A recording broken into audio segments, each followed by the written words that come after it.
os atletas estão sujeitos a intensos exercícios em busca de um bom rendimento. Assista agora a uma entrevista sobre a parte científica desta preparação física, com o PhD em Ciência do Movimento Humano, Clodoaldo de Sá. Professor Clodoaldo de Sá, seja bem-vindo ao nosso programa. Professor, recentemente a Chapecoense recebeu o senhor para fazer alguns testes com equipamento de fotocélula. O que a ciência pode ajudar na preparação física de atletas de alto rendimento? Bem, boa tarde. Hoje, com a gama de conhecimentos que a gente tem na área de fisiologia do esporte, fisiologia do exercício, eu diria que a maioria dos grandes atletas, isso em todas as modalidades, de futebol não é uma exceção, né, se utilizam de inúmeras tecnologias para preparar melhor o atleta, né, no sentido de você saber até onde ele pode chegar. Então existe toda uma gama de testes que você pode fazer lá no espaço onde os atletas atuam, no caso no campo, né? E tem toda uma outra bateria de testes que você acaba fazendo às vezes no laboratório, quando você precisa de uma condição mais específica, né? Você precisa isolar, por exemplo. Lá no campo você tem o fator da temperatura, do clima, do horário do dia que interfere no teste. Então quando você precisa avaliar um parâmetro sem esses efeitos, você traz o atleta para o laboratório. E o objetivo disso é você primeiro conhecer qual é a condição física do atleta, como ele está em termos de desempenho, de velocidade, de potência, de força. E um segundo momento é você dar esse resultado para o preparador físico, para que em cima disso ele consiga construir todo o seu planejamento de treinamento, né? Com fase, ele vai estabelecer períodos de treinamento com o objetivo a médio ou a longo prazo de atingir um desempenho máximo desse atleta. Então a ciência ela é um aliado do esporte, é um aliado da preparação física nesse sentido de aproveitar o que o atleta tem de melhor, chegar até onde ele pode ir. Mas os clubes e os atletas profissionais do Brasil, eles utilizam desses equipamentos? A ciência é utilizada no Brasil para esse fim? Sim, a gente tem isso em clubes de médio e grande porte, normalmente um departamento de fisiologia do exercício com um profissional que acaba prestando toda essa assessoria na avaliação. O profissional da fisiologia do exercício junto com o médico desportivo que faz toda essa parte de avaliação. E isso envolve uma série de variáveis, né?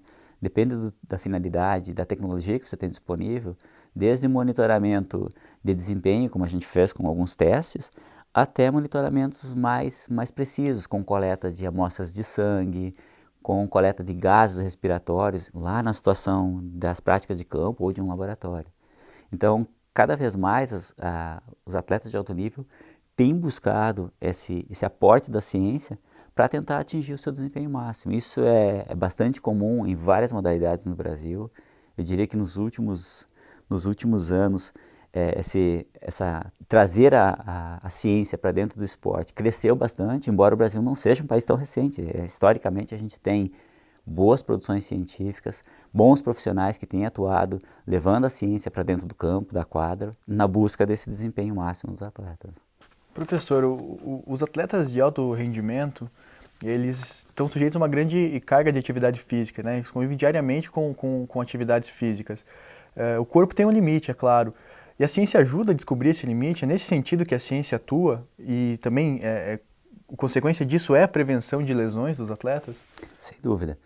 Você pega, por exemplo, uma equipe de futebol, vamos pegar o caso da Chapecoense aqui, né? Você tem toda uma rotina de jogos de um campeonato, ou às vezes até mais de um campeonato, como os clubes que estão envolvidos agora em um campeonato, estão disputando campeonatos paralelos, por exemplo, o Campeonato Brasileiro ou a Copa do Brasil e mais um campeonato sul-americano. Então essa carga toda de treinamento, você precisa que o atleta esteja no máximo do seu desempenho. E esse máximo de desempenho que a gente se refere, ele é um ponto limítrofe, né, de carga que o teu organismo consegue suportar e aquela carga que vai trazer uma lesão ou vai trazer um comprometimento maior para a performance do atleta. Então, os dados que a gente obtém da fisiologia do exercício, e pensando em toda a tecnologia que nós temos disponível, esses dados servem justamente para tentar estabelecer qual a carga ideal de treinamento para que ele chegue a esse desempenho ótimo, né, no tempo que você precisa, que é uma outra variável importante, e claro, na lógica que você colocava, como é que eu submeto o atleta a uma carga de treinamento, mais a competição que ele tem, e evito que essa sobrecarga venha trazer não só lesões musculoesqueléticas, que são mais comuns, né, mas até outros distúrbios, né. É bastante comum no meio esportivo a sobrecarga de treinamento trazer algo que os fisiologistas chamam de síndrome do supertreinamento. É uma carga de treinamento exagerada e ela acaba trazendo uma série de distúrbios orgânicos que acaba atrapalhando o desempenho do atleta, não só do ponto de vista físico, mas psicológico também. Professor, fisiologicamente cada indivíduo é diferente.